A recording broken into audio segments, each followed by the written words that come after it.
warahmatullahi wabarakatuh. Ketemu dengan Encan di sini. Kali ini Encan bawain materinya sendirian dan jadi pembawa acaranya sekaligus nih. Gara-gara si Pandang ngambek kemarin nggak Encan temenin. Sedih tahu. Nah sekarang kita nggak boleh sedih-sedih lagi karena kita mau membawakan materi tentang masalah oral motor. Nah, kalian tahu nggak sih masalah oral motor itu apa? Kalau nggak tahu, simak yuk. Banyak orang tua yang mengeluhkan jika anaknya itu susah makan. Kita perlu curiga nih. Mungkin terdapat gangguan pada oral motor si anak nih. Apa ya gangguan oral motor itu?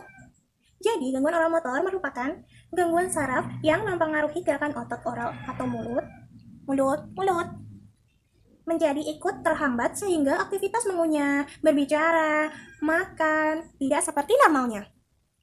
Perkembangan motorik oral mengacu pada penggunaan dan fungsi bibir, lidah, rahang, gigi, langit-langit keras, dan langit-langit lunak. Pergerakan dan koordinasi struktur ini sangat penting dalam produksi bicara, menelan dengan aman, dan mengonsumsi berbagai tekstur makanan. Nah, ternyata gangguan oral motor ini juga mempengaruhi proses bicara anak-anak juga loh. Jadi, jika anak mengalami keterlambatan bahasa dan bicara, mungkin juga bisa disebabkan adanya gangguan oral motor ini. Terdapat hubungan antara perkembangan bahasa dan gerakan kompleks oral. Anak dengan gerakan motorik oral yang buruk biasanya kemampuan berbahasanya tidak bagus. Dalam sebuah penelitian, menghubungkan antara kemampuan oral motor dan bicara, di mana berbicara memperlihatkan suatu gerakan sederhana yang menyerupai gerakan makan. Sedangkan penelitian yang lain menghubungkan antara kemampuan oral motor dan berbicara dengan gerakan oral yang cepat dan berulang. Penelitian lain menyatakan bahwa makin sulit gerakan oral, makin berhubungan dengan kemampuan berbicara. Dari hasil ini terlihat bahwa anak-anak yang gerakan motorik oralnya buruk sebelum usia 2 tahun juga memiliki kemampuan bahasa yang buruk. Anak-anak yang kemampuan motorik oralnya baik bagaimanapun akan mampu menggunakan bahasa. Hal ini menunjukkan bahwa kemampuan oral motor diperlukan untuk kemampuan berbicara yang baik.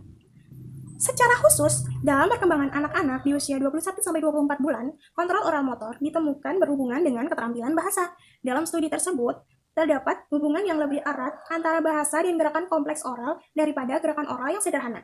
Anak-anak yang gerakan oral motornya buruk, maka bahasanya tidak baik. Meskipun anak-anak yang gerakan oral motornya baik dapat juga memiliki kemampuan bahasa yang tidak baik. Keterampilan oral motor mungkin merupakan pertanda yang dibutuhkan untuk keterampilan bahasa. Banyak penelitian mengenai hubungan antara oral motor, kontrol nonverbal, dan perkembangan bahasa diinspirasi oleh berbagai studi yang memperlihatkan bahwa disfungsi bahasa dan disfungsi oral motor sering terjadi bersamaan. Suatu penelitian memperlihatkan adanya kesamaan pola pada kelemahan perkembangan dengan dispersia verbal yang didapat.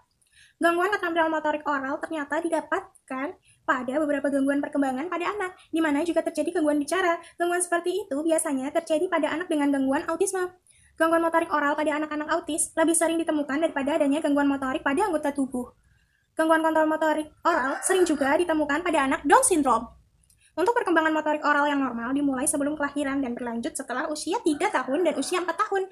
Kebanyakan anak mengonsumsi makanan padat dan minuman tanpa tersadar. Berikut akan saya tampilkan bagan perkembangan motorik oral anak ya. Simak ya, Mam, dibaca. Oke?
Penyebab gangguan oral motor adalah ketika otot-otot mulut tidak menerima atau menyalahartikan pesan yang otak kirimkan secara langsung. Gangguan ini tidak hanya terjadi pada anak-anak juga loh, tetapi juga terjadi pada orang dewasa. Pada orang dewasa, gangguan oral motor dapat terjadi pasca mengalami cedera kepala atau stroke.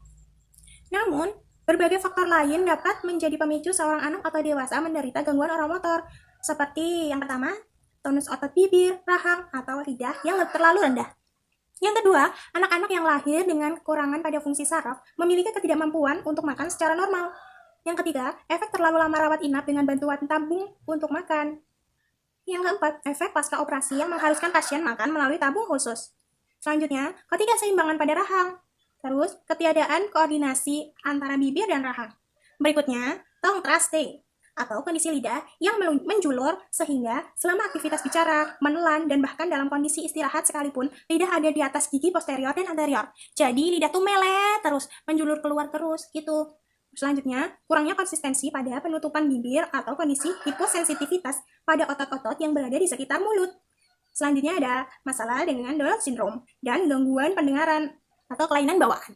Solusinya apa nih? Jadi untuk solusinya adalah untuk penanganan pada bayi, yang pertama ada rangsangan melalui makanan harus memahami betul kapan waktu yang paling tepat pemberian MPASI atau makanan pendamping ASI. Selain itu, penting untuk melatih keterampilan si kecil dalam aktivitas maunya sebagai dasar kemampuan makannya. Dalam stimulasi oral motor bayi, orang tua harus tahu jenis makanan apa yang baik diberikan sesuai usia bayi, serta mengenal tekstur yang pas dengan perkembangannya. Oral motor yang sudah matang pada bayi, namun tidak diimbangi dengan makanan yang sesuai, maka dapat mengakibatkan anak mengalami keterlambatan bicara maupun anak terlalu memilih makanan. Terus bisa juga menggunakan rangsangan melalui alat bantu. Mom bisa memberikan si kecil titer. Titer itu alat bantu yang dapat para orang tua gunakan untuk membantu merangsang oral motor si kecil. Seperti ini loh titer itu, ting ting.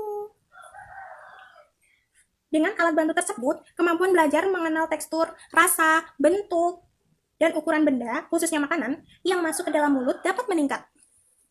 Dan untuk penanganan pada anak dan dewasa, pada anak yang lebih besar maupun orang dewasa, gangguan oral motor dapat ditangani dengan metode terapi bicara. Guna dari terapi ini untuk membantu pasien-pasiennya dalam memperbaiki sekaligus membangun kembali kemampuan bicara dan makan mereka menggunakan metode dan peralatan khusus. Selesainya solusi tadi berarti berakhir juga nih sesi pembahasan tentang masalah oral motor ini. Maaf bila ada salah kata atau perbuatan encan yang encan sengaja maupun gak encan sengaja ya, dimaafin ya. Kalau ada ilmu atau materi yang salah, mohon dimaafkan, mohon kritik dan sarannya juga ya, karena encan masih belajar kan. Nah, sebelum encan tutup nih, jangan lupa ya, klik like, klik subscribe, dan bunyikan tombol loncengnya agar kalian tidak ketinggalan video-video selanjutnya. Dan juga share ke seluruh media sosial kalian, share ke teman-teman, ke orang tua, ke siapapun itu yang bermanfaat, yang mereka membutuhkan manfaat dari materi ini. Terima kasih, dan jika ada pertanyaan, boleh kok ditulis di kolom komentar ya. Atau ada kritik saran juga boleh ditulis di kolom komentar. Nanti untuk pertanyaan akan dibahas pada sesi Q&A di video berikutnya ya. Oke, tunggu. Jadi, sekian dari Encan. Terima kasih semuanya. Assalamualaikum warahmatullahi wabarakatuh. Terima kasih. Sampai jumpa lagi. Dadah.